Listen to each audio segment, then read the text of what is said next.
Hello, everyone. I'm Jim Garrison. I want to welcome you to this session of Humanity Rising. Yesterday was Valentine's. I hope that you had a wonderful day, that you felt loved and you loved someone special. You loved the world. You loved the reality that we're in a very special moment in our history and an opportunity for all of us to make a very big difference. It turned out that Valentine's was also the 25th anniversary of V-Day and 1 Billion Rising that was founded 25 years ago by Eve Ensler, now known as V. And I wanted to just note that because there were events by women all over the world as they both celebrated the empowerment of women and also shared stories of the wounds that they had suffered at the hands of patriarchy and colonialism around the world. And it was with V that we conceived this whole program that we initiated last month and are continuing for the next several months on apology. Apologies we need to receive. Apologies we need to give. Apologies to our bodies for the way that we treat them. Apologies to the earth for the way that we treat the earth. In the spirit of a reckoning and in a spirit of reconciliation and healing, the pathway starts with a clear-eyed recognition of wound. And this has been the remarkable odyssey of V herself, as you all know. And inspired by that, we conceived a program of which today is a part. And also tomorrow, as we go into the Church of England, issuing its apology for slavery and earmarking an initial £100 million for reparations. So it's in the spirit of the healing that takes place when apology is given and reconciliation and reparations are made, that I want to welcome everyone to this session today, because we're going to hear Black women voices on these very deep matters. Before we dive into the program, let us pause and just simply breathe together, as we do at the beginning of each session of Humanity Rising. For those of you who are new, we will hear the sound of a bell in a moment. When you hear the sound of a bell, just breathe in for about 5.5 seconds. You'll hear another bell. Just breathe out. We'll take 10 breaths together, and that will give us about 5.5 breaths a minute to consume 5.5 liters of air. It's one of the most remarkably healing and coherence-producing ways of breathing. So we do it together as we begin our sessions. But welcome, everyone. Let us breathe together.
Thank you, everyone.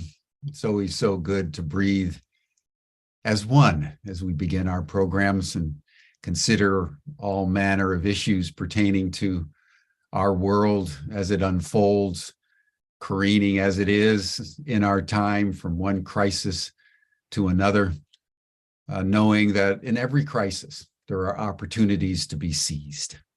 And that's what Humanity Rising is about. How do we seize the opportunities in our crises to improve ourselves, to deepen our sense of community, and to bring light and solutions to a world in ever deepening, desperate need. It's in this spirit that I want to welcome my good friend Joyce Hope Scott, who's a clinical professor of African American and Black diaspora studies at Boston University. She's also the founder and co-director of the International Network of Scholars and Activists for Reparations from Africa. She's got an encyclopedic memory of all things historical, of the Africans coming out of Africa to North America, different parts of the world, and then the Great Return and how that return has rejuvenated the spirit, not only of the African Americans, but also everybody in the world that seeks justice and equity. So it's a real honor, Joyce, to have you with us. She's convened all three of the sessions this week on Black women voices as we grapple with the issues of apology and reparations and forgiveness and reconciliation. So Joyce, many thanks and deep gratitude. I turn the program over to you. Thank you so much, Jim. As always, I am just delighted with your ideas, with the whole idea of Humanity Rising, as I've said so many times, and it's always a pleasure and an honor, really, to step forward in the name of my ancestors, our ancestors, those spectacular people who came before us and on whose shoulders we stand. I just want to say that my Zoom has been beeping out. I don't know if it's my Zoom or the general Zoom, so hopefully I don't get cut off from the program. But just to explain what's been happening, we have another group of dynamic women today. If you will remember, on Monday we talked with Dr. Akia Dubaros Gomes and Dr. Lene Brayboy. And today we have three outstanding women. We're going to be inspired sort of by the quote of Coretta Scott King, who said, "When fear rushed in, I learned how to hear my heart racing, but refused to allow my feelings to sway me. That resilience came from my family. It flowed through my bloodline." I want to say that this ability, bring in my panelists, my outstanding people, introduce them to you as I talk about what we are going to try to focus on. And one of those things is silence. The most powerful force held against Black women is the attempt to silence them. And as Mae Gwendolyn Henderson says in her article about heteroglossia, she talks about the ability of Black women to speak in tongues. I don't mean to get happy in the church, et cetera, but to speak in tongues is in fact to elaborate, vocalize actively. The use of the language, its corresponding capabilities, to name things, to give power to Black female speakers. She explains that in the use of language, African and Black women exert a power that has historically been denied them. She notes that when these women were enslaved by white men, the men possessed the power to name and rename them, and even inscribe a name upon their physical person through the lash and through the bit. So apologizing then would be telling these truths, acknowledging the reality of how we have dispossessed Black women of their bodies, their lives, and that which issues from their bodies. In our sessions, however, we are going to advocate the idea that Black women's lives are a mosaic of stories and roles and knowledge, visions, voices, beings, demonstrate that by various means which they can and do contest the ever-changing nature of anti-Black racism, political subjugation, while maintaining sight of Black humanity and Black agency. So our gatherings this week are presenting an array of Black women from the USA, the Caribbean, Africa, Europe, whose visions, voices, and beings will engage us in some new and profound ways as they elaborate their personal stories, their professional work, how they frame and reframe Black women's agency and resilience as sites of self-proclamation and resistance. So I want to introduce my panelists today, three outstanding women. If you, I think, can turn on your camera and your sound now. Thank you so much. Dr. Felicity Crawford, Miss Esther Stanford Kosi, and Dr. Siga Fatima Jain. Dr. Felicity Crawford is a colleague of mine at Boston University, and she was a colleague of mine at Wheelock before it merged with Boston University. She's a clinical associate professor of special education at Boston University and the Wheelock College of Education and Human Development. She brings the perspective of an experienced pre-K through 12 educator who has worked for many years and at every grade level in racially and culturally diverse classroom settings.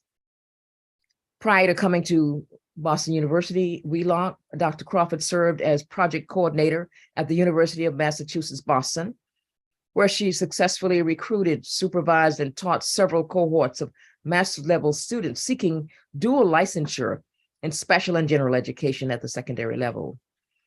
Her research interests include teacher ideology, and she's orchestrated a number of conferences on what ideology, what curricula, what that should be, educational philosophy, the social context of urban and special education, and pathways toward effectively transforming the experiences of students from diverse racial, cultural, and linguistic backgrounds in the urban setting. She is now, true to her marvelous creativity, directing a new master's program that explores education for equity and social justice. Dr. Crawford holds a doctorate in education from the University of Massachusetts, Boston, a master's in education from Suffolk University, Massachusetts, and a bachelor's from Berklee College of Music in Boston, just to show how absolutely diverse and extraordinary she is. Our next speaker is Miss Esther Stanford Kosi. She is reparations legal specialist. She's from the United Kingdom. In the Stop the Mangamizi, We Charge Genocide, Ecocide campaign in London, in the United Kingdom. She's the director of the Mangamizi Educational Trust, the co-founder of Extinction Rebellion, Being the Change Affinity Network. She's the co-chair of the All-Party Parliamentary Group for African Reparations, LINC, in London, also at the United Kingdom. She's the director of Climate Emergency Action in London.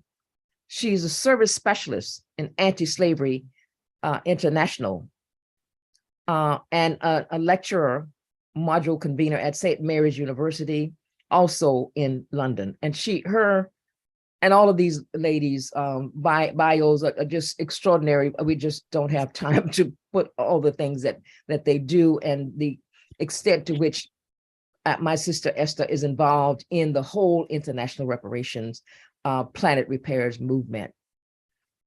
And Dr. Siga Fatima Jain of the Republic of Gambia, who is the former commissioner for social affairs and gender of the Commission of the Economic Community of West Africa, called ECOWAS.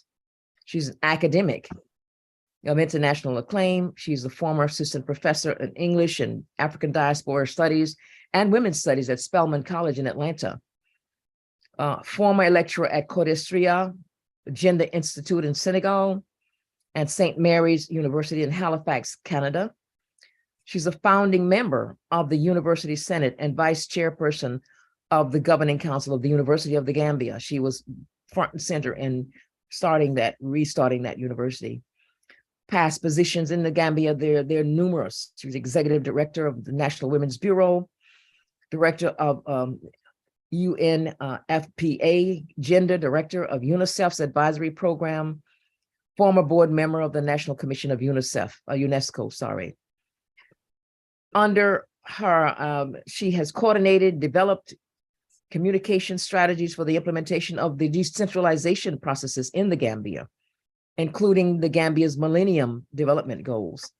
Dr. Jane serves on numerous boards, advisory councils, ethics committees, advisory boards, academic journals, institutions, the author of a number of books and articles. She holds a bachelor's degree from Spelman College, cum laude, master's degree from Cornell, and a PhD from the State University of New York at Binghamton. Thank you and welcome to my guests today. Absolutely a broad cross-section of women that they represent here. I said the other day, and I always want to reclaim those women ancestors who have been marginalized, whom we've attempted to erase, and so on. And Jim was reminding us the other day of the difficulties that we are facing in the war now that with Russia and the attempt to provoke where there is no provocation, I guess, in the Ukraine and so on. But I wanted to point out, and I don't need to point out that to many of you, that the Crimea was one of the first and most foremost issues in this whole conflict. But true to their tenacity and extraordinary ability, they've always been, Black women have always been involved, and they were front and center in the 19th century in Russia in some very interesting ways. I mention this because I want my colleagues to take off from this. They Mary Gardner Prince, who was in Russia with her husband at the court, who witnessed the Great Flood of 1834, who witnessed the Decembrist revolt. And I will just focus on one other woman, Mary Jane Seacole from Jamaica, who started learning how to heal from her mother in a mother's boarding house. She went on to Panama in the Canal area when there was a yellow fever raging in that area against a lot of discrimination. And when she heard about the problem in the Crimea, she wanted to go and join Florence Nightingale, her nurses, but she was refused acceptance. That didn't stop her. She started her own British hotel near Baklava using her own money. And she went into nursing. She started right away nursing the men on the front line, dispensing medicine, meals, and other supplies. And she said about her work in the Crimea, "I hope the reader will give me credit for the assertion that I am about to make, that I enter upon the particulars of this, this is from her narrative, with great reluctance. My services to the brave British Army in the Crimea, I can follow a course which will not only render it unnecessary for me to sound my own trumpet, but will be more satisfactory to the reader. I can put on record the written opinions of those who had ample means of judging." And she gives several examples where race was not an issue for those men suffering. And she talked about immediately going where Florence Nightingale's nurses wouldn't go, and that was the front line. And she went, again, Mary Jane Seacole, a woman who traversed, like the women here today, the globe, myself also. And I want to say one other thing that makes us all connected here. When the ships left the west coast of Africa or Gloucester or wherever they were, London or other places in the UK, filled with people, captives. One in particular I want to mention, just to show how connected we all are, and who our family is never certain. One of those ships contained a load of people. It went into the Caribbean. And as was true with many instances, they dumped people off at different islands, different spots along the way. And they came back to Boston with the refuse. That's what they called them, those that they didn't need. Among those refuse was a little girl from the Senegambia, wrapped in only a Muslim prayer rug. Who got dropped off where? Whose mother is whom? Whose ancestors belong to whom? I say that because these women today represent the dropping off spots, all of us around the world. And so as we talk today about the notion of displacement, marginalization, all of this, the trafficking from that we've been through, not only then, but now when women travel the world, as you have, relocate, restart great enterprises and so on. So I want you to comment, if you will, on this notion of the movement around the world, and the rereading of migration, of immigration, as not just a problem where women show up poor with their children in their arms, which does happen, and we don't want to deny that, but how that gets turned on their heads in your experiences, in historically, and what you're doing now, and so on. I want to ask my colleague, Dr. Felicity Crawford, to start responding. And I can bring up your PowerPoint if you want. I mean, we'll let you do that at any point when you need it. Well, how about, as I think about, thank you, Joyce, for inviting me this morning. I appreciate it. I am thinking about the ancestors and thinking about the ways in which we have been silenced, ways in which we have risen, and the ways in which we continue to give back. In the spirit of calling them up, I'd like to start with that, and then I'll come back to your question. Could I do that with the PowerPoint? Absolutely. The PowerPoint, let me see. I guess I can screen share, I hope. Hopefully I can. And actually, we can come back to it. Oh, okay. I'll stop. We can come back to it. Okay. So Facility, you have to screen share. Oh, okay. You have to screen share. So when you're ready, just push at the bottom of your screen. You'll see a share screen, and then you put your slides up. Okay. So by way of reintroducing the voices of my ancestors, let me start here. I was moved first by the quote that you provided. When fear rushed in, I learned how to hear my heart. And I thought about the experiences, and I thought I'd share with you where I'm starting by thinking about our ancestry, thinking about where we're from. So let me go back and share with you. For some reason, this is not moving. Sorry about that. Yes. Let me go back and share with you who I am and why I'm doing what I'm doing. I am from my ancestors, from pharaohs, from kings, queens, cartographers and explorers, judges and scribes, griots, architects, from great centers of commerce, Timbuktu, Niani, Ga. I am from a windowless room, from a door of no return, from a tree of supposed forgetfulness.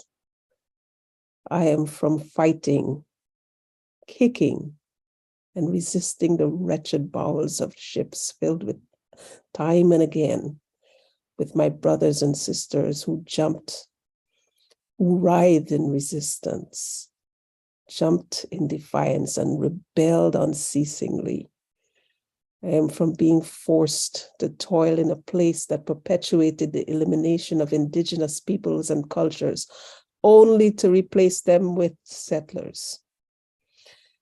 Settlers who sowed the seeds of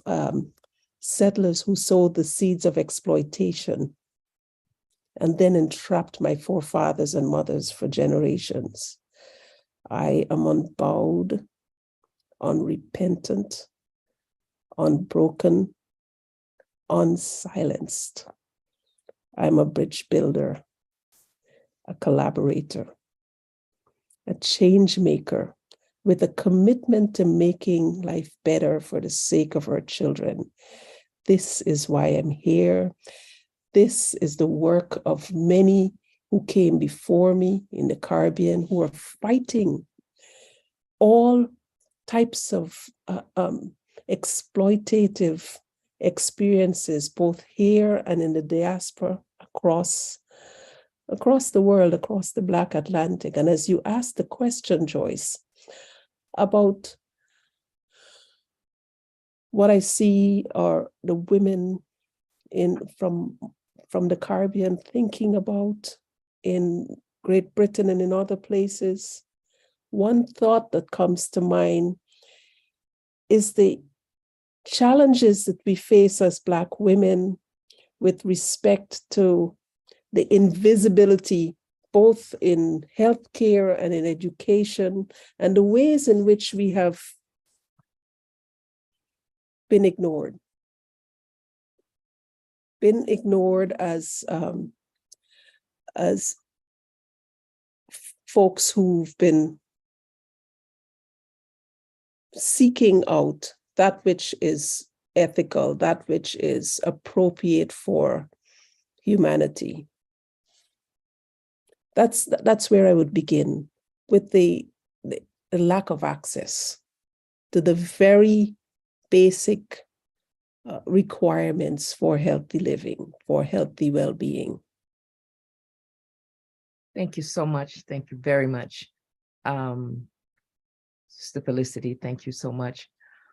I wonder if I can move from the Caribbean to Africa and ask my sister, Dr. Siga Fatima Jain, to comment on this from the original place of origin.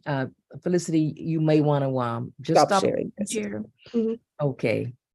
And thank you so much. I know it's almost an impossible person to pin down, but I'm so happy that we've known each other so long and that you were committed to this. So if you would be able to comment on this, your image just went out, Siga. I'm not sure. Oh, there you are. Okay. Thank you very much. And thanks for inviting me. I'm actually so excited, especially because we've been having this discussion for a number of years about reparations, about so many other things linked to Black women. And I think for me, I continue my concern that we've come a long way. I mean, we have moved. When you think about the apartheid days, when we were all protesting to make sure South Africa was free, we thought it was impossible. It happened. We did the same thing for different countries who were still under Portuguese rule and French rule. And what is interesting today is I am seeing a reversal of everything we have achieved before. And when you look at the movements from the West into Africa, it's back to grabbing natural resources. And this is linked to the new form of migration that we have now.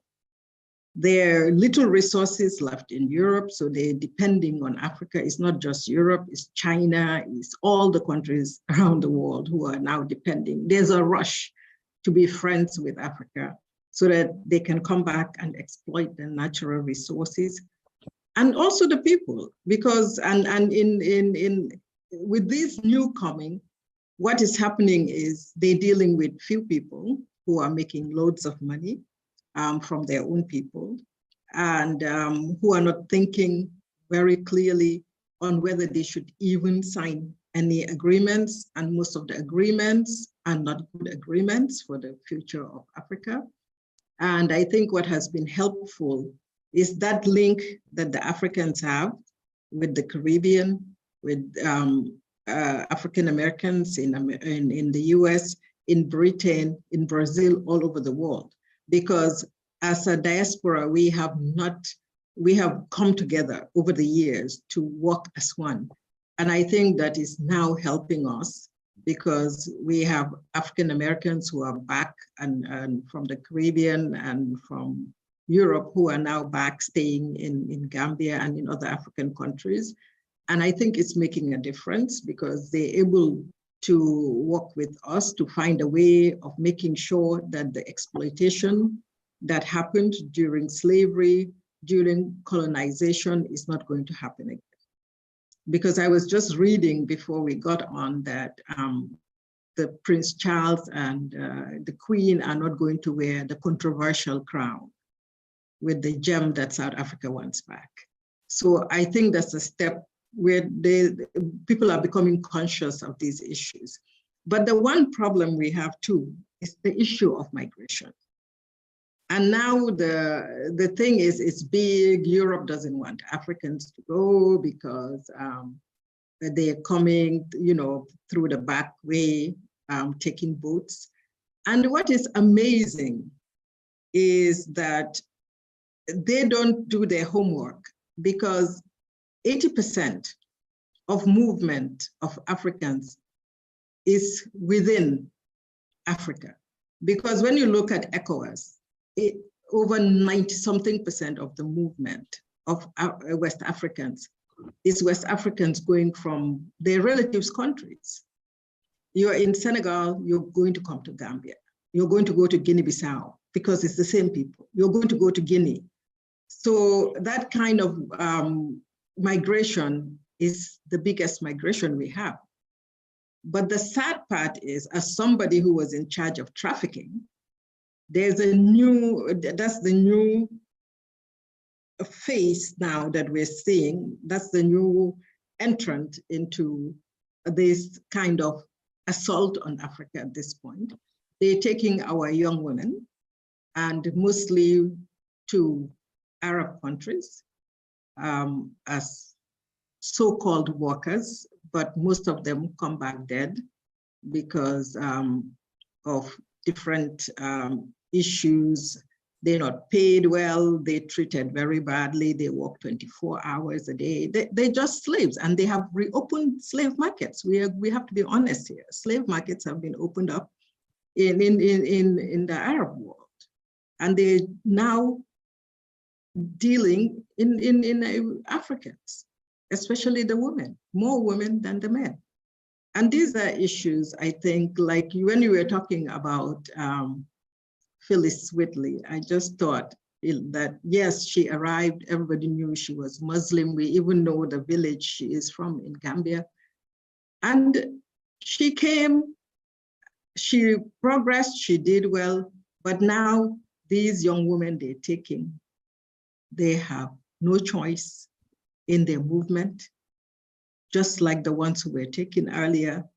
And I think it becomes more important now for the African diaspora and Africa to come together to make sure, because this is our turn to be in charge of the world.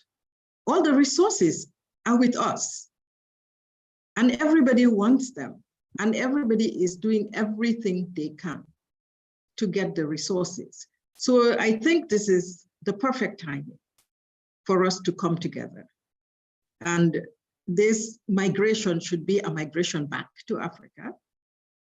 so that we can get together with all our knowledge and all our experiences and make sure that we control our future.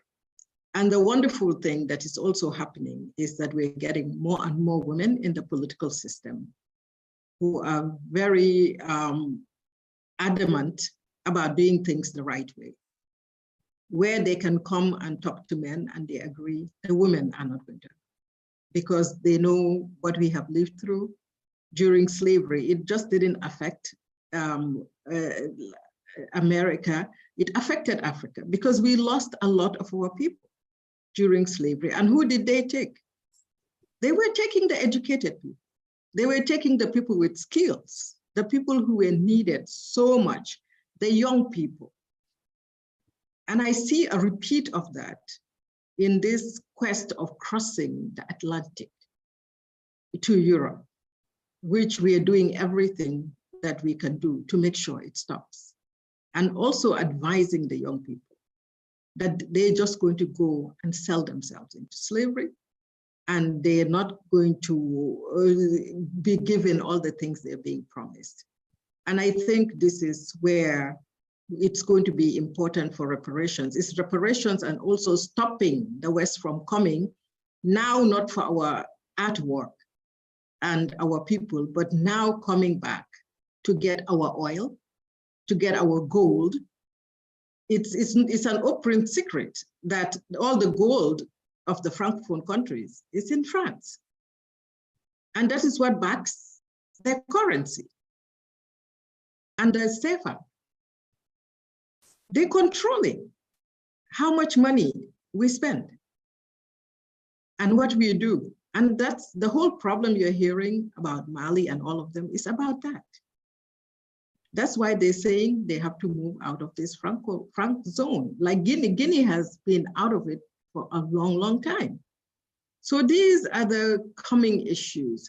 And another problem or opportunity is that in a few years, Africa will have the youngest population in the world.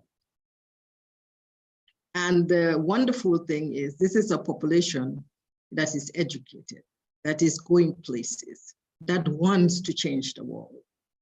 And you can see in many areas, they're already dominating. When you look at the IT sector in the United States, you find a lot of Africans there in top position. Anywhere you look, they're there. And I think this is also letting us know what the future is going to hold. It's not going to be anybody controlling anybody. It has to be an equal relationship where the African people in Africa, in the diaspora, will make their own decisions on what they want on the African continent. And I think that is where we are, and we're going to fight hard to make sure we stay with this focus and that we are not going to, I'm sorry, we're not going to sell our fish for $500, our beautiful tuna for $500 euros to the EU. We're not going to do that. And these are the issues that we're dealing with right now. And I think we're going to, and this is a generation, the next generation is already up and conscious, and it won't happen. And we have to come together, like I said. These kinds of meetings are extremely important. And for us to make sure we lead the way, and I can tell you ECOWAS has done a lot on this trafficking, because it's been one of the worst things that has been happening to the new Africa. Right now, they just announced that all the countries in Europe and America, they're going down their GDP. Only Africa is going to have, African countries are going to have high GDPs this year. I think it's very encouraging. It shows that we should continue doing the right thing, which is be in charge of our affairs with our sisters and brothers. And I'm always excited when I see African Americans, Jamaicans, and British coming from England and staying in Gambia. And I think that's the future. That's the wave of the future. And that way we can map our own lives and reclaim that which was stolen from us. Thank you so much, my sister. Thank you very, very much for putting that in context. Sister Esther, a truly justice warrior. I cannot do you enough honor to talk about just the tenacity and the work that you've done. Would you respond to this from your perspective and what you do and your own coming to the place where you are individually, collectively, and just your reading on this issue that faces us, that we've been putting on the table here, of the movement, the constant movement, which again, and this ongoing maangamizi, which you talk about so well. Thank you so much. Thank you. And thank you also, Mama Joyce, for inviting me to be a part of this session today, and Ubiquity University, and of course to my fellow sister panelists. So from my perspective on this question that we've been discussing around our role, not only in terms of resisting the degradations that we have faced throughout the different phases of what is known in Kiswahili as the Maangamizi, which some people would refer to as the African Holocaust or Holocaust, but literally all of the crimes of dispossession, the continuum of enslavement through chattel enslavement, colonization, and now modern day neo-colonialism. And I think at one time of our past and our origins and our creation story, not only as women of African heritage and ancestry, but as mothers of human civilization, mothers of creation, and what we know scientifically about the origins of humanity and the primacy of the African woman as a symbol of all of humanity.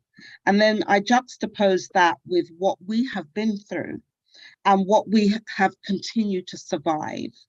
And at the same time, recognizing how aspects of the Maangamizi are continuing, but yet we're still rising despite all of that.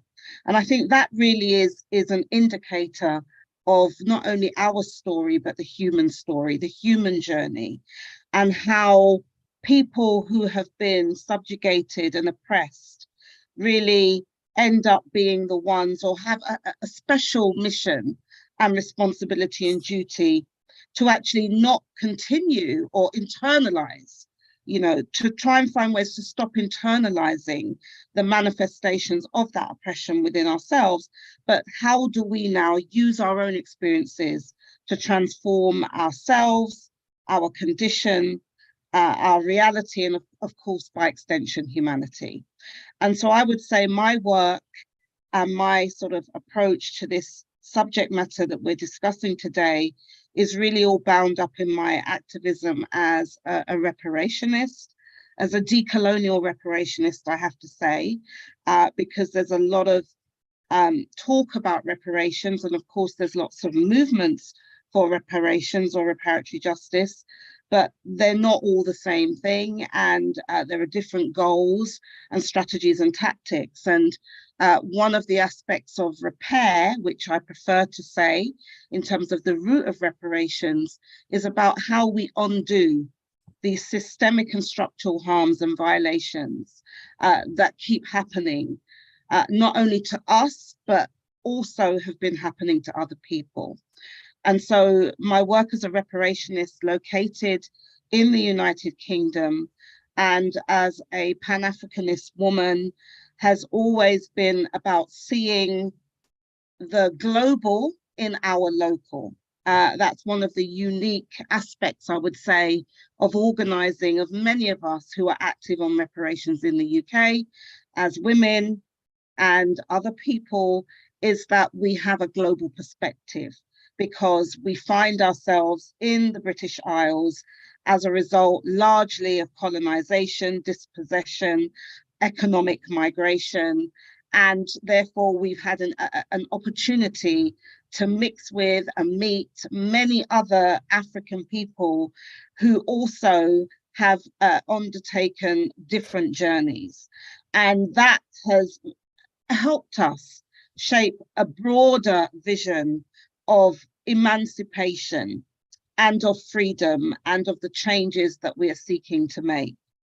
And those changes are also premised on the fact that the damage that has happened to us as a people, as African people, and that we as women have been instrumental in actually seeking to stop and repair, we also note that that harm has been occurring to our Earth Mother.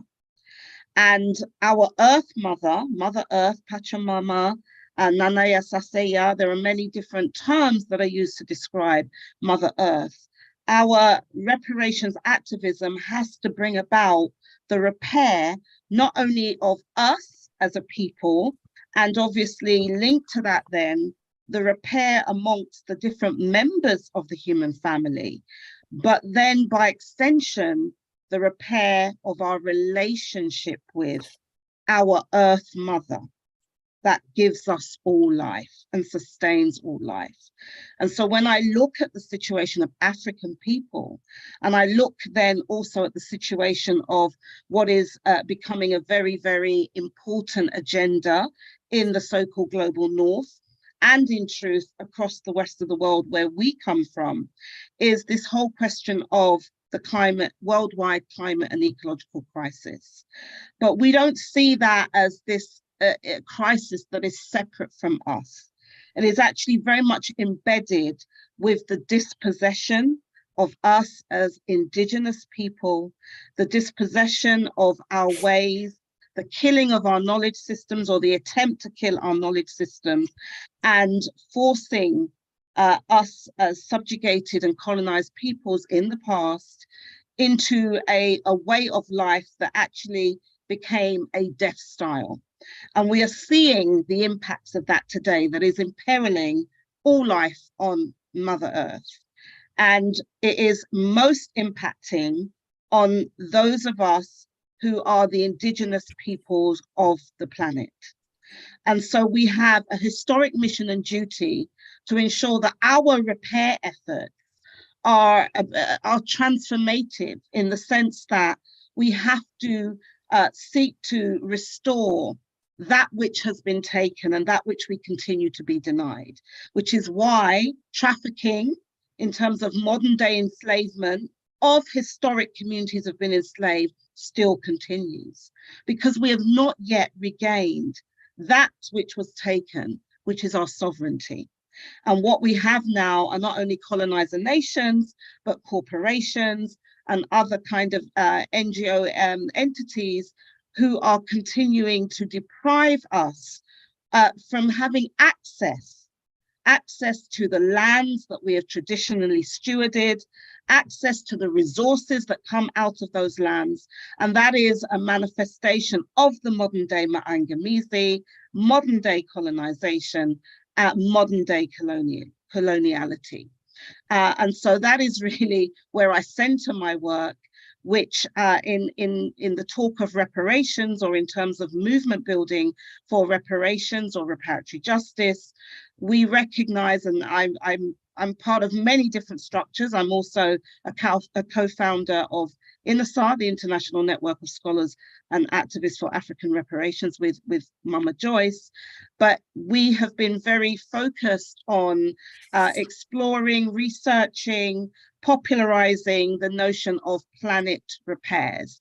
And planet repairs is a term that one of the organizations I'm part of, the Pan-African Reparations Coalition in Europe, have been using for many years.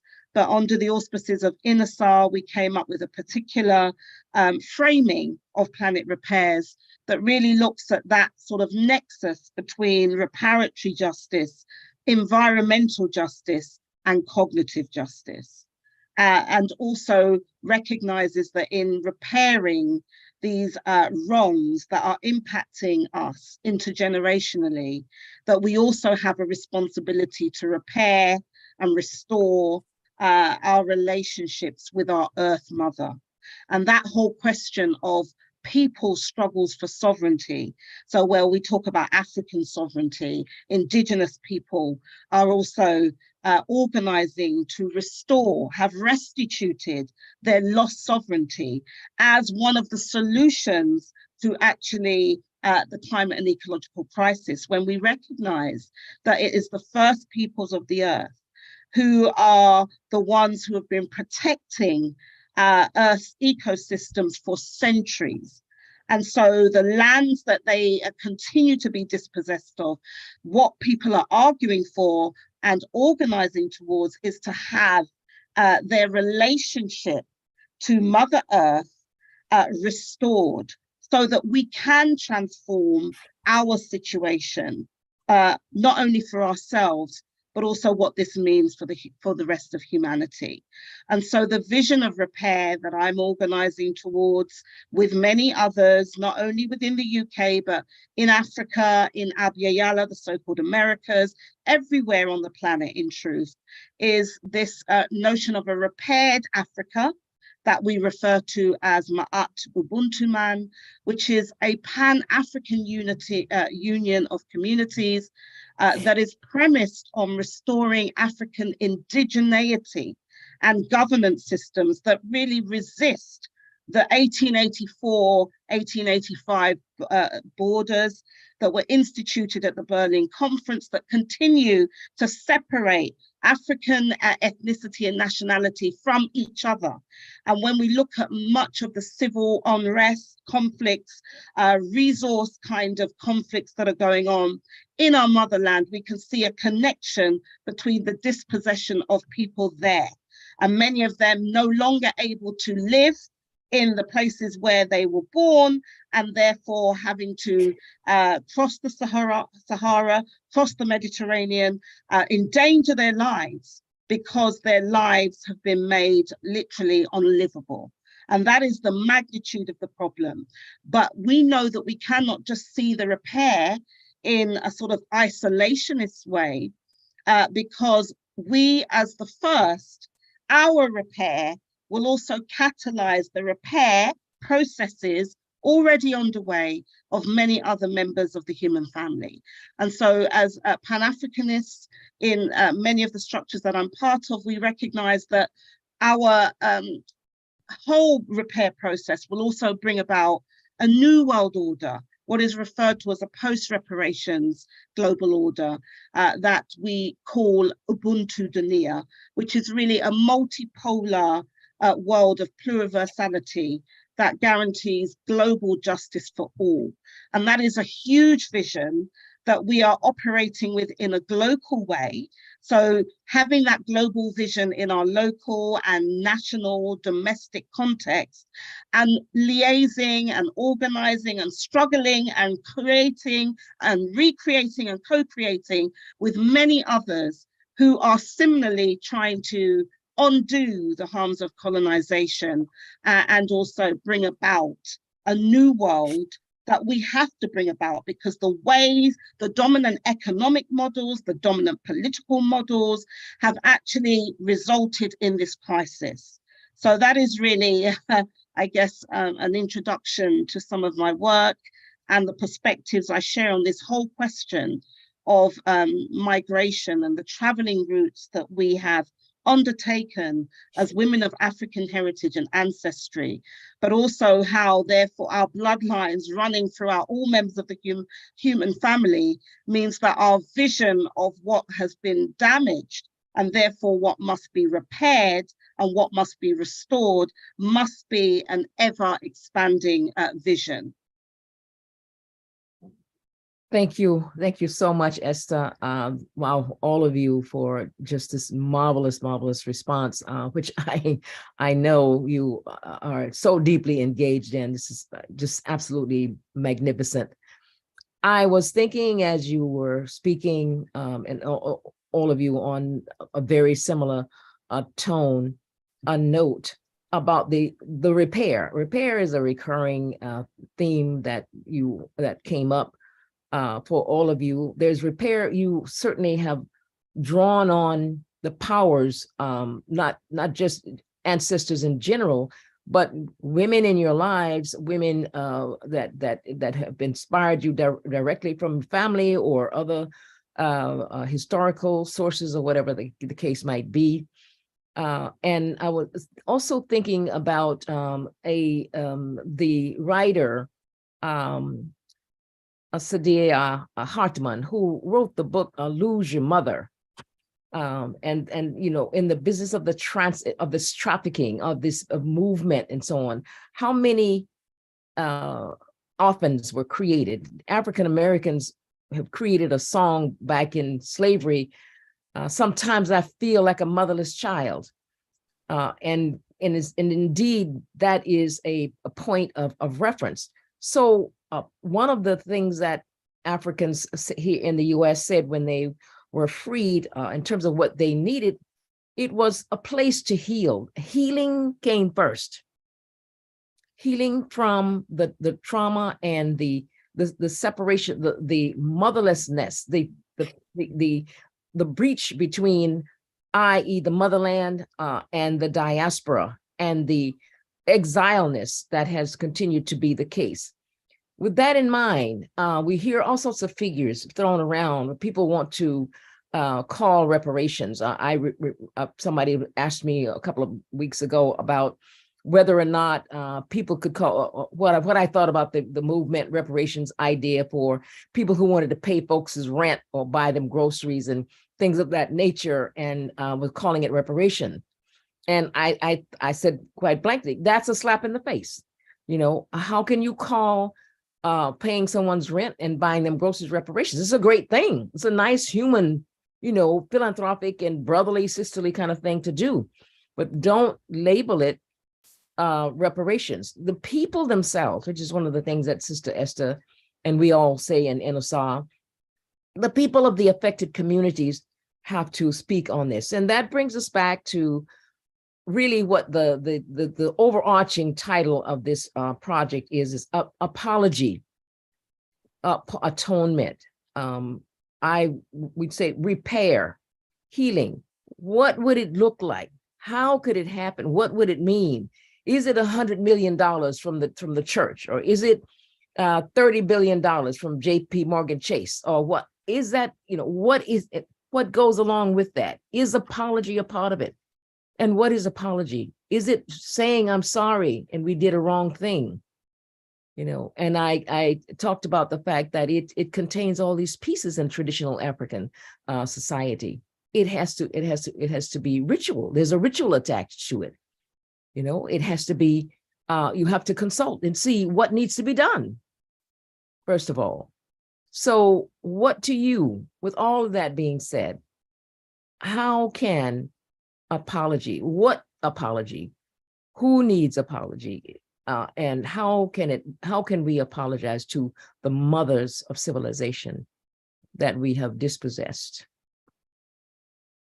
I'll ask Felicity to respond, and this is going to be my closing question. So if you sort of, I want to leave Jim a few minutes to put his questions in. I know he's got some, so I want to have each one of you to sort of weigh in on that as we kind of leave space for possible questions and comments.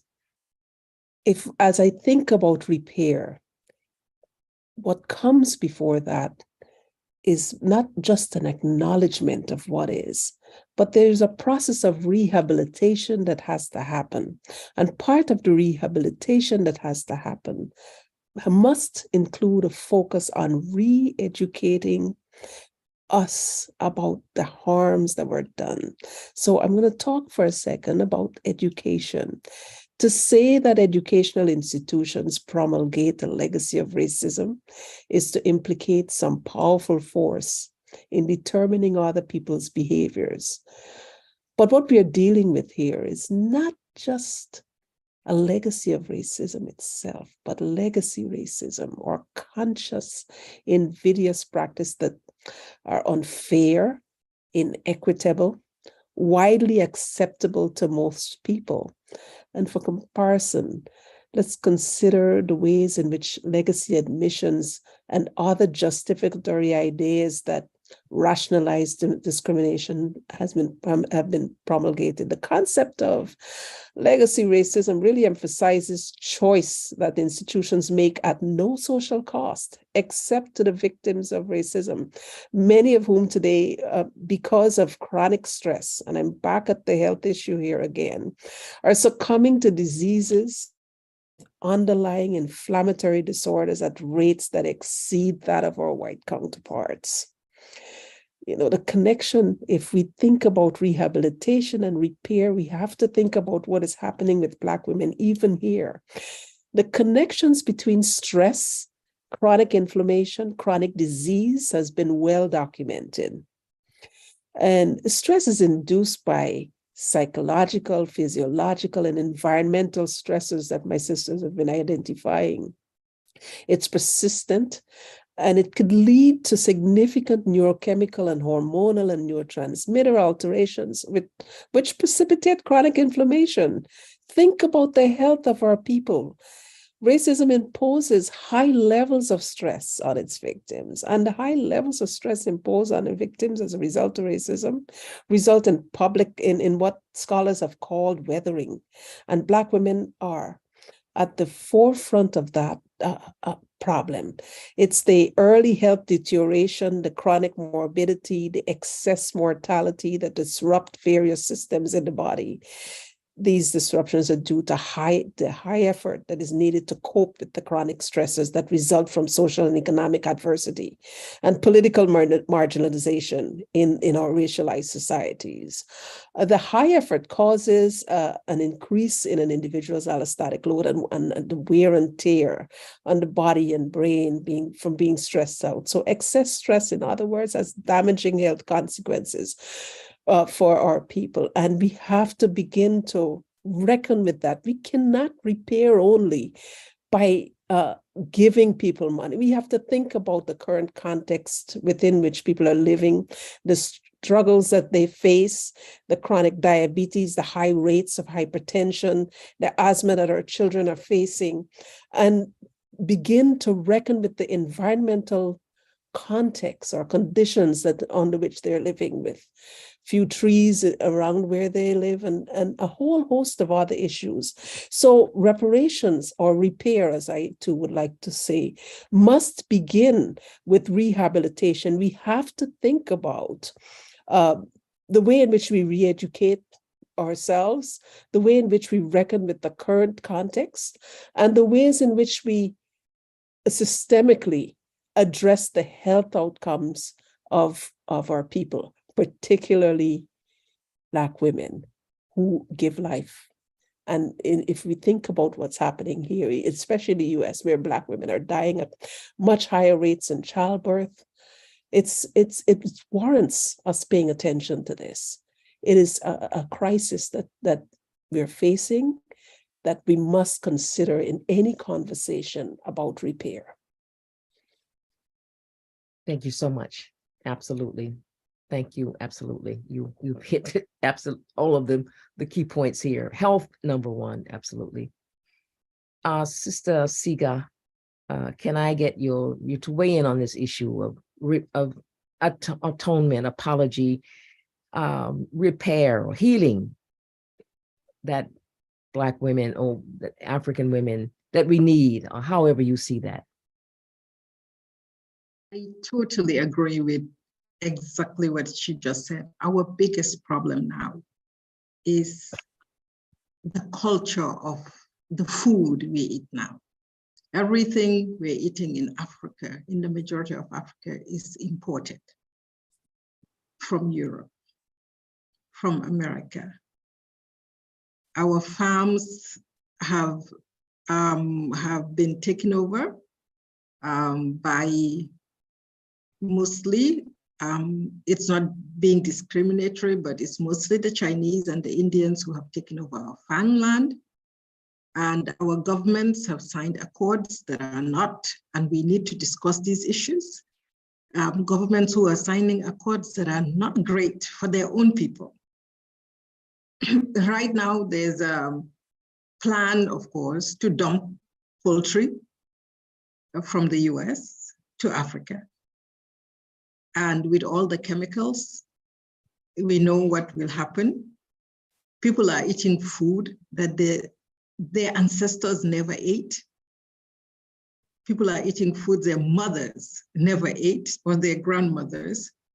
People were living mostly up to 100 years plus. Now you see young women, 20 years old, just dropping dead.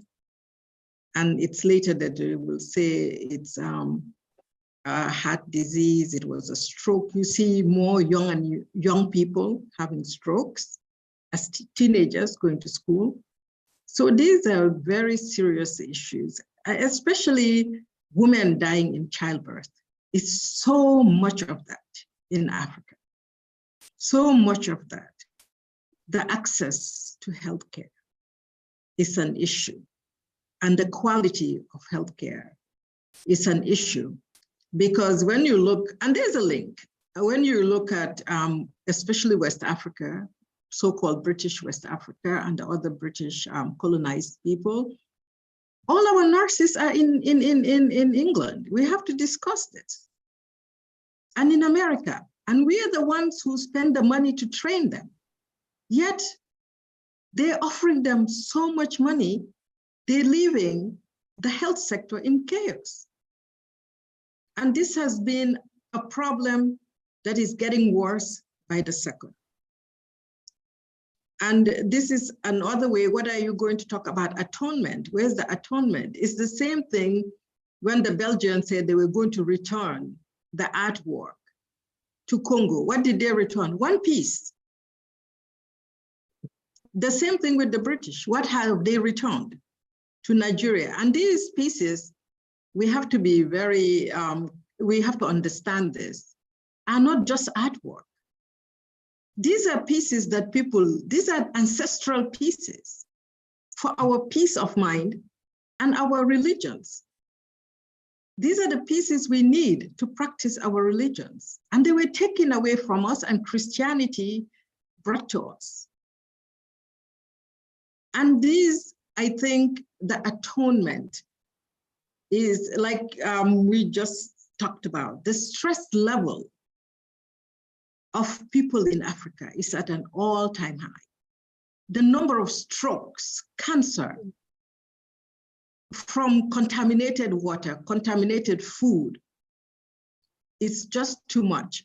Things are being imported into our countries that we don't even know what the myths are. Where did they get it from? Why is it that young people as young as 12 are actually having strokes? And then, of course, that Maggie thing that was done, I think is from Belgium, is killing so many Africans. Something that you can use to paint wood into a dark color, what is it going to do to people's insides? And these are the things we're eating. We have left our traditional food, our wholesome food. Why? Because also our governments are not focusing on the real issues. The land is being given to non-Africans to come and put in, number one, they have their farms, huge farms, and then they're taking our land to also look at Gambia. Gambia is the smallest piece of land. It's mostly just the river. And but we've survived on agriculture and we've been healthy and people were living to their hundreds. Now you will be lucky if you get to 70. Because why? You don't have access to good food. You don't have access to something you grew and knew what's in it. There's a lot of chemicals being used. And then there's a rise, and this is in all of Africa. There's a rise in real estate. The Turkish are coming in, the Indians, the Americans, they're all coming in, they're buying and building these huge edifices to rent to people who used to own the land. All the land that we've been using to the rivers are all, the chemicals are running into them. With the fishing industry. The Chinese are just coming, putting chemicals, taking the fish they want and and throwing out the others they don't need. And this is the main food for Africans, especially on our coast, is fish. So if we no longer have fish, what do we eat? Luncheon meat is the meat to go to, because we don't see the fish. The fish is all exported. So why should the West eat our fresh fish and they send us back their luncheon meat with so much fat, so much salt? That's why the health system is all messed up, because as much as we want to make a difference, we cannot afford to fix the health system the way we want to fix it. And the amount of women who die during pregnancy is so high now. And where are the solutions? Because the people who are causing the problems are not going to provide the solution. And this issue of the population of Africa, of course, people are very afraid of that Africa will be the most populous nation, not China, in the next 20 years. So we have to get together as Africans and plan on what we want for our countries.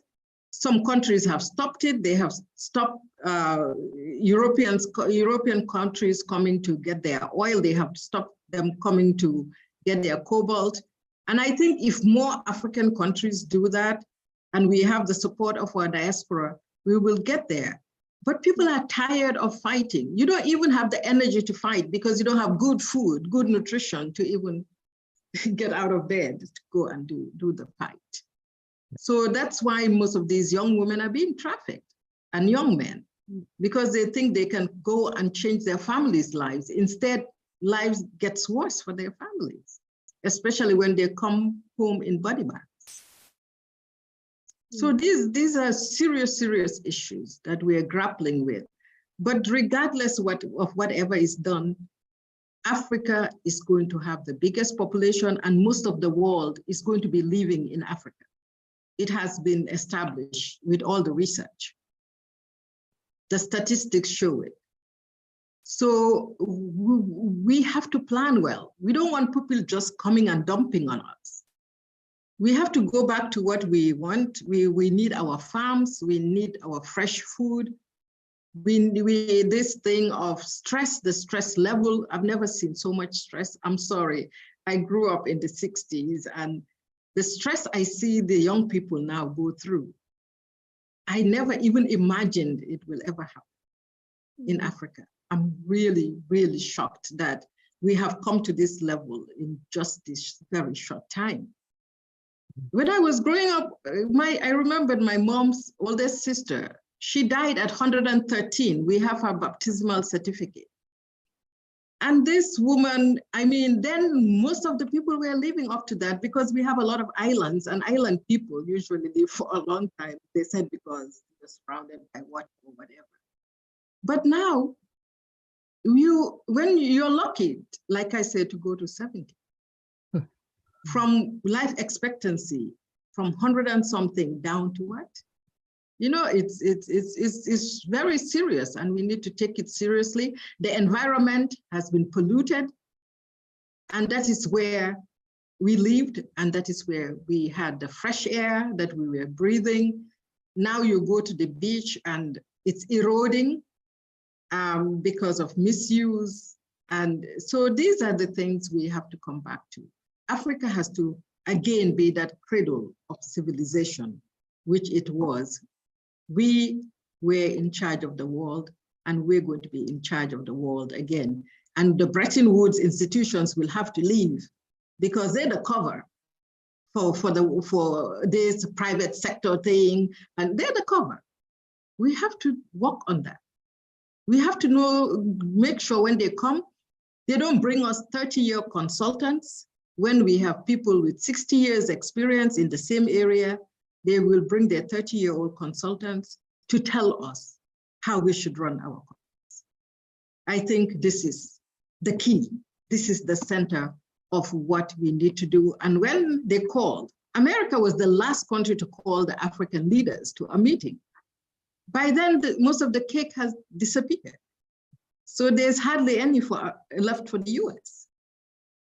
So this is what it is. There's been a rush to divide Africa, and the US was too busy minding on looking at other issues.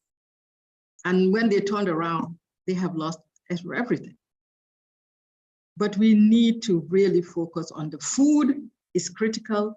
We had our traditional health system that worked. We were forced into a new system that's not working now. So these are all things. The food, we need to stop eating the food that they're exporting to our countries. It's poison. It's going to kill all of us. So these are things that we have to, we want to heal, we are healing people, but we can only heal if we make sure that things that wouldn't make us heal don't enter our surroundings. Thank you so much, Sister Susan. Thank you. Thank you. Sister Esther, would you comment on this? And we're going to, hopefully, Jim will have some questions to put on the table for us. Thank you so much. Okay, Sister. Thank you. And for the content, the rich content that's already been provided by my other sisters on this panel. I guess what I would like to add in terms of apology, atonement, atonement, is this vision that I'm working with around planet repair, planet repairs, because we have to get back to being the people that were able to envision and prefigure a new world. Literally, that's what colonizers came and did. And we've not recovered or restored our world. And some of it can never be restored. But that's why we're in the constant process of co-creation. And so when I think about apology, I think first of all about the need for us to apologize to our foremothers and forefathers, because we are a very powerful people. And it was our power that those that colonized us feared. And our power was based not only in our knowledge of who we were, but how we also inhabited Mother Earth, how we were able to commune with nature. Yes. And so part of colonization was about taking us away, denying all of that, demonizing it, calling it devil worship, whatever, in terms of our veneration of nature, mother nature. And I think then in the context of our ancestors, because in the 33rd negative confession of Ma'at, it states, I will not commit treason against my ancestors. And as a result of the process of colonization and dispossession and epistemicide, where many of us have been denied knowledge of what our ways have been and why we did things the way that we did, there is this constant tension to engage with what might be called modernity, even though it's really resulting in underdevelopment. And so there's a counter narrative that contests this notion of development because of maldevelopment. And so we have stopped living the ways. We have stopped with the spiritual practices that were part of our empowerment, that have been demonized, especially through people now embracing forms of what's called organized religion. But what that has done to our people's memory of natural law, cosmic law, and the need for cosmic law and balance. And so how does one commit treason against ancestors? It's to work against opposing forces. It includes defamation of their memory. So even this term that so many people use of slaves, these were African people. They were human beings and they were conscious of their humanity. But yet so many of us today defame the very character and identity and personality and dignity of our ancestors. We withhold recognition from them. We withhold support We've stopped venerating them. We pretend they do not exist. We fail to honor their best wishes. We take credit for their deeds, and we seek to benefit from their lives. So many people now who are reducing repair just to some monetary transactional relationship, but yet who continue to defame the memory of those that they claim the money on behalf of. That's part of the ancestral treason that many of us have become complicit in.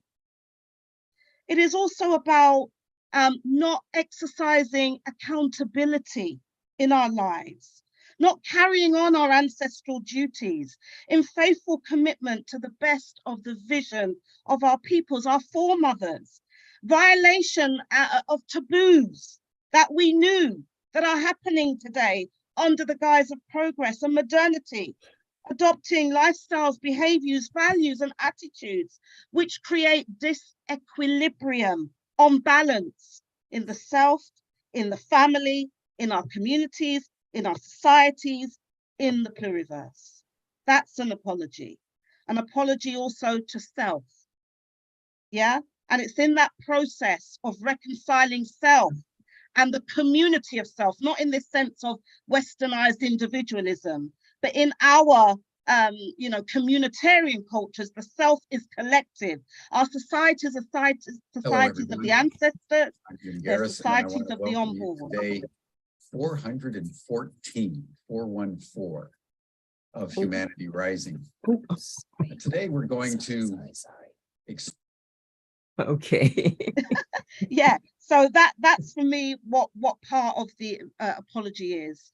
And then an apology, I believe, in terms of our Mother Earth, because of that separation.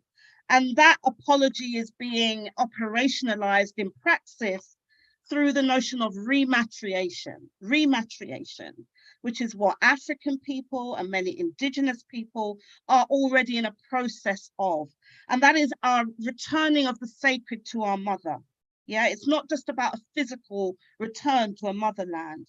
It's about a restoring of balance, that equilibrium, that ma'at, that ubuntu, that were our ways, that now other people of the planet are embracing as part of their own transformatory visions. It's about restoring people to have a rightful relationship with that part of the world, that part of the earth that we have come to call home, or that we have come to see ourselves as indigenous to. And our responsibility is to be caretakers, to not allow the raping and pillaging of our earth mother, because that's an indicator of what then happens to us as the people. Yeah, and that's why we must embrace the efforts that are being made in Abya Yala around the recognition of the rights of Mother Earth. And part of our restoring is about restoring Earth sovereignty, because us as people who have continued to be dispossessed, our own African and other indigenous sovereignty is premised on the sovereignty of our Earth Mother. And if our Earth Mother is captive and continues to be defiled and privatized and pillaged, then we can never regain that aspect of our people's sovereignty in terms of our connection to indigeneity. So it's about restoring our right relationships in self, in family, in community, and nation, amongst the human family of nations, but restoring our relationships to the ecosystems that help sustain the balance of life that we know are also our relations. So in that process of repairing, rebuilding, and transforming ourselves, we are also demonstrating and co-creating that vision of the Ubuntu Dunia, that multipolar world of global justice premised on recognizing that our humanity is connected to the restoration of the humanity of others that themselves are being dehumanized in a process of upholding systems of hegemony that no longer serve the human spirit, no longer serve the relations of the interconnection of life. This for me is the bigger context of apology, of that atonement. And then within that, it is about reclaiming our spiritual power, which is connected to Mother Earth, because all indigenous spiritualities recognize the power of the forces of nature that we are able to harness and we are able to work in harmony with to ensure that we can live our lives in a just way. So that for me is the apology that is required. And I know that African women, women racialized as Black, women racialized, other women who might not be racialized as Black, but are also connecting in this way. I know that we are drivers of these processes within our communities, and we have to be. Thank you so much. Thank all of you. I'm just so grateful and appreciative of your wisdom, your insights, just the brilliance that you brought to us today. I appreciate it. And just want to close out like I started by talking about, the ability to claim the language, to speak the words, to say what it is we want to rename, as we have started to do. And that is one of the things that one of the local kings told me recently in Benin. He said, my sister, today we are living in the revolt of the ancestors. It is the revolt of the ancestors. And he said, that is a new thing, and we just play our roles, okay?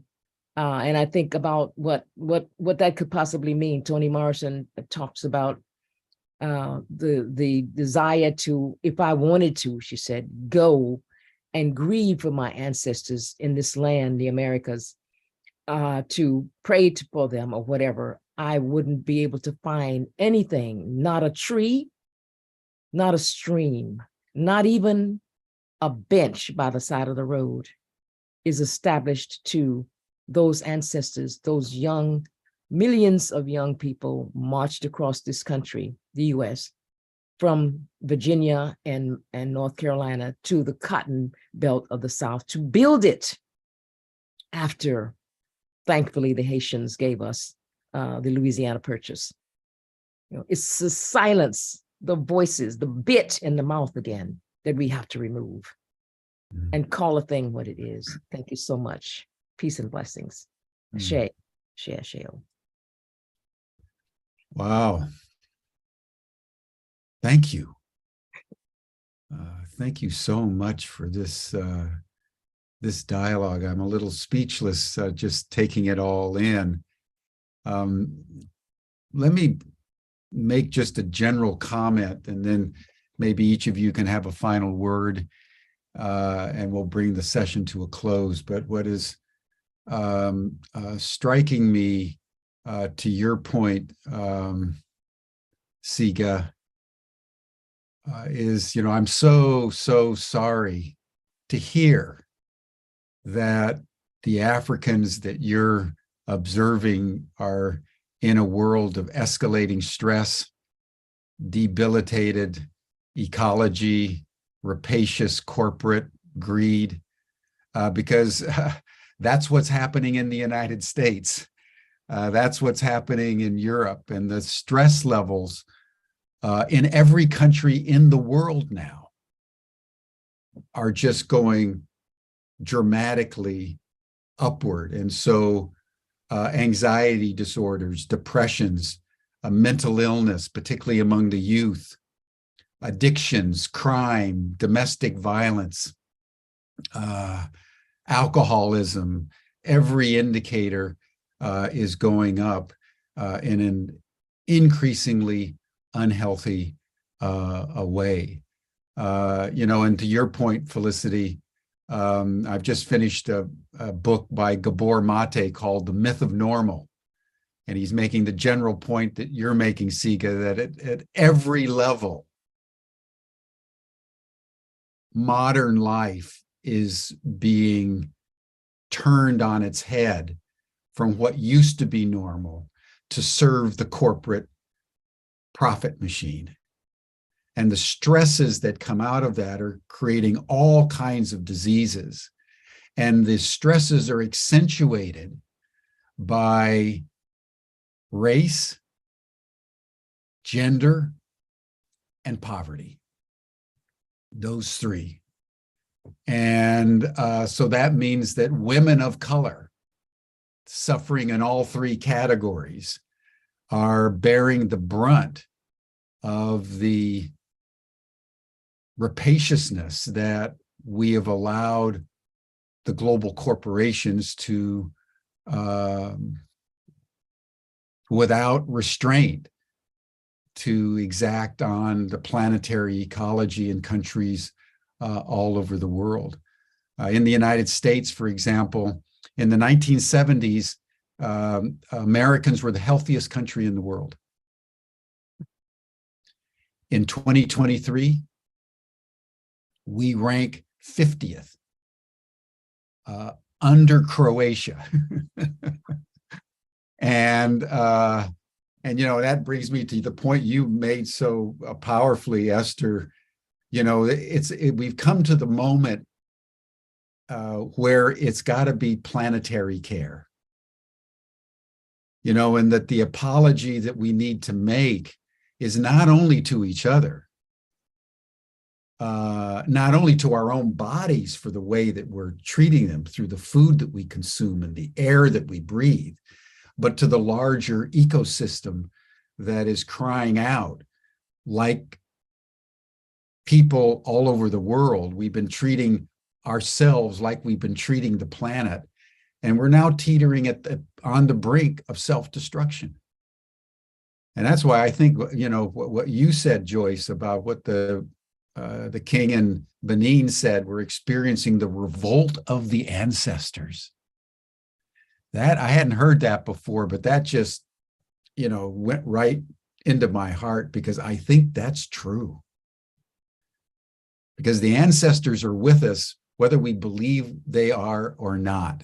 And they must be in complete panic. How we are wantonly disregarding the wisdom that they bequeathed to us for the sake of money in a bank, in a craven way that is leaving no stone unturned, and even the bench on the side of the road, you know, is tainted by what we're doing. So in the face of that, to hear the four of you speak in such eloquent, passionate ways about the true meaning of apology as a return to right relationship and right relation, and the rehabilitation of the world into a new form for which you're apologizing for. And, you know, I wish I could have you guys on tomorrow when we're going to be talking with someone from the Church of England. They think they can just give 100 million pounds and kind of be done with it, because, well, they've done their part. And that isn't even the tip of the iceberg. And to leave it at that is actually an insult. So anyway, I just wanted to express my deep solidarity. And I guess the closing comment, Siga, when you were saying that they've kind of reactivated slave markets in the Middle East. You know, I read that the other day and I didn't quite believe it. Just seemed inconceivable to me that after everything we've gone through, some countries would actually be bringing back slavery. And they are. So it's a deep issue, and again, thanks. And I just want to express my deep gratitude for everything, and maybe we can just have comments from each of you as we close on these matters. You've opened up huge issues, Joyce, as you always do. And so we're suffering from the paucity of time. But nevertheless, this has been a marvelous, marvelous session. So maybe Siga, starting with you, and 1 then minute, maybe. Esther, and then Felicity, and then you, Joyce, can close us out. We'll take 1 minute, everybody. Yeah. That's virtually impossible, but let's try. Wonderful session. Thank you. Siga. Yes, for me, I think that we can change the world in a way, and back to what we were doing before, what we were doing right. And but the issue is, you have the corporate world, you have the Bretton Woods institutions, you have the banks, all of them highway robbers, who are actually running the world. And fighting them, it's a big thing. And I know they will try and do everything to make sure people shut up. But I think that we have to continue to talk, because we have so many young people in the world now. It's an inverted pyramid around the world. The young people, there are more young people than older people. Mm-hmm. So we have to make sure that they have a future. We cannot mortgage their future to the Bretton Woods institutions, mm-hmm. to the so-called European Union, to the farmers who don't understand that they're being fooled to send their land, that they won't have access to the land after it's sold. These are the things I think we will focus on, because healing has to happen, but the little that's left also we have to protect. And I think that protection of nature all over the world, look at what's happening in West Africa now. Every year now, we have rains at times when we never had rains before. There's been so many floods. So many people have died in these floods because the trees have been cut down to make furniture for people who can actually afford it. And all the hills, the muds, their mudslides, their floods, their all kinds of, the hippopotamus are running wild, killing people. I mean, these are things that have not happened in a long time. But with this climate change, it is happening. And we're very concerned about it, because it's also affecting how we farm. How many this year, how much cereal did we get? Not much, when that's the main food for everybody. We don't have enough. And we have to import. When we import, what do we get? We get Asian rice that's 5 years old, dumped here, that is just fit for cattle. And they sell it to us at how many dollars? More than $50 for the bag. You know, it's not for a 50-kilo bag. It's not funny.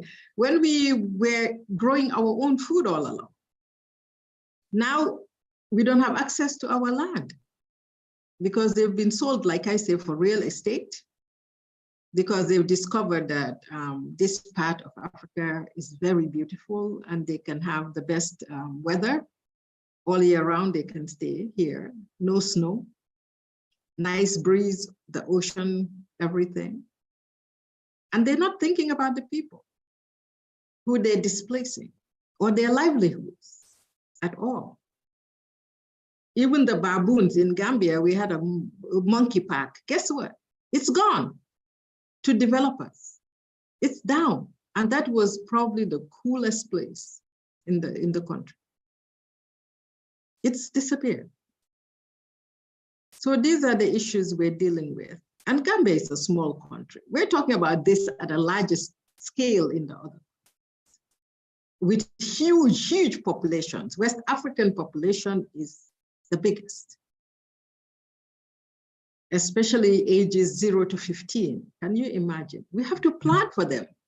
They need the trees. They need to see baboons. I fear some will be born and they would never know what a baboon looks like, or a monkey, because there won't be any for them.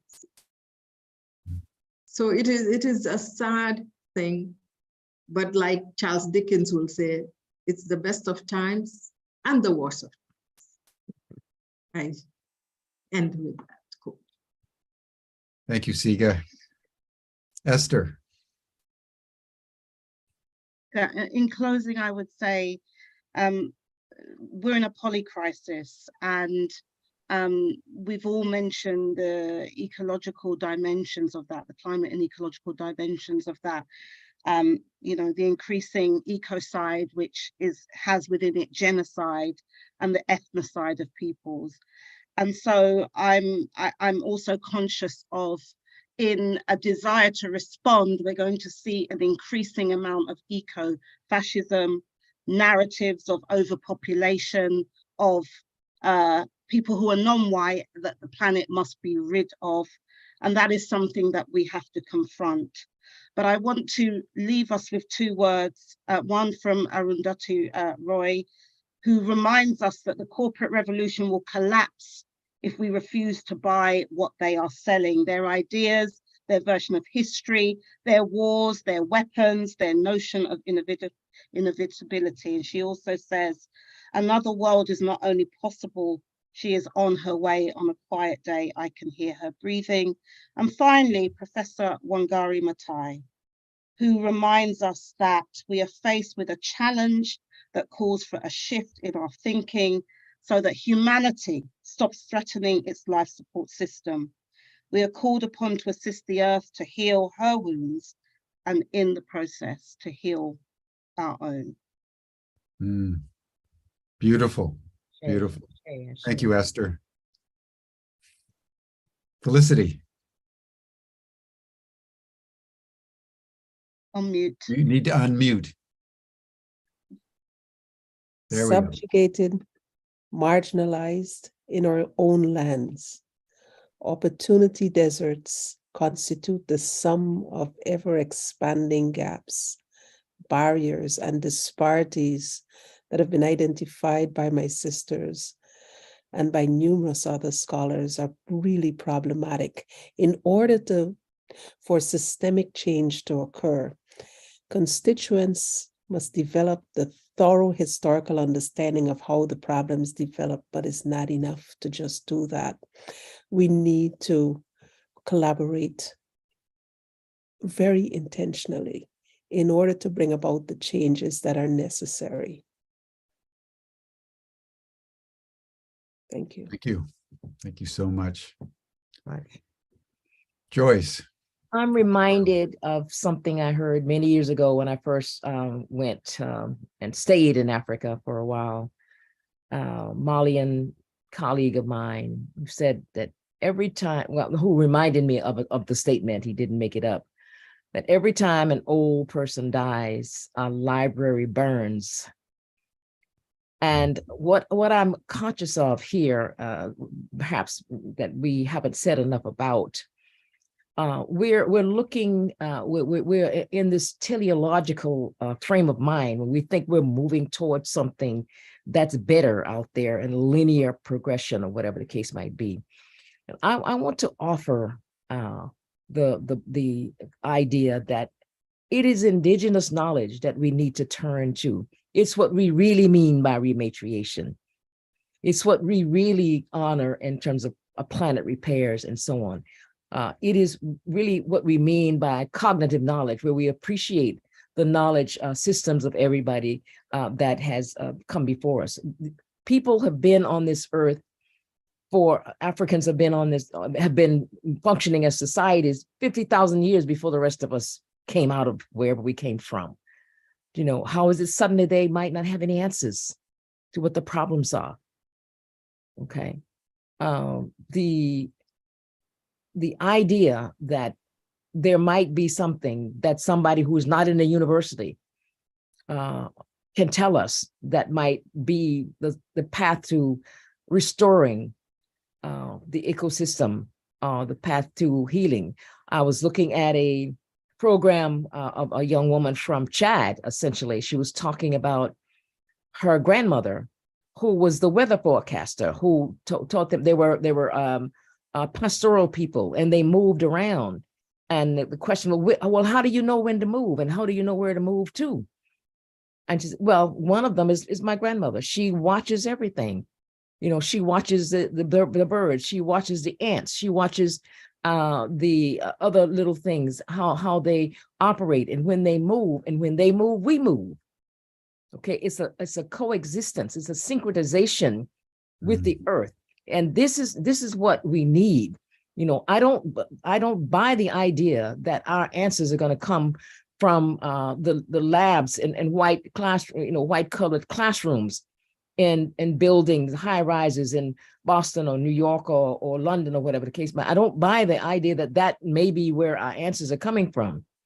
You know, people existed on this earth for thousands, hundreds, 50 or more thousands of years before modern civilization taught us how to be civilized, quote unquote. Let us see indeed what it is the ancestors are trying to tell us, you know. And they left us ways to negotiate and to operate and to talk with it. We just need to go back and get them. It may require sitting on the floor of a hut or whatever, or going into the forest at night to give a ritual or ceremony. It may require that, but we're not too big for that. And I think, and we need to teach our children. If we can teach them anything, you've talked about it, Felicity, education, but what is that education? It's a decolonization of that education to understand that it is not from the books that necessarily we will find answers, but really from our interaction with Onali, the earth, God, a goddess of the earth, and all of that common energy which put us all here together, that Ashe. Thank you kindly. Thank you, Joyce, Sika, Esther, Felicity. This has been so profound today. And I think the point that you were just making, Joyce, is a good point with which to close, that we are being consumed and subsumed into a mentality that the future is going to be delivered to us through science, technology, out of Silicon Valley, or some technical fix that will create a yellow brick road to the future. And what we're seeing all around the world is the calamitous consequence of that kind of thinking. And the reason why we're having the revolt of the ancestors is because what they're wanting us to do is to remember them, that we need to go back to the beginnings and drink deeply of that wisdom in order to solve the problems that our teleological thinking and our modernity have been bringing down upon us like a rain of fire from the heavens, because we've forgotten not only our ancestors, we've forgotten that we are children of nature, and we are children of the earth, of Mother Earth. So thank you for bringing that in as we close.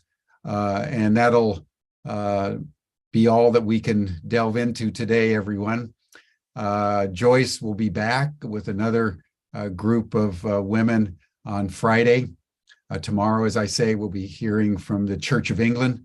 And I think in a more challenging way, would be, it's interesting, Esther, since you're from the UK, possibly to have you on as a commentator to the guy who's going to explain it to us.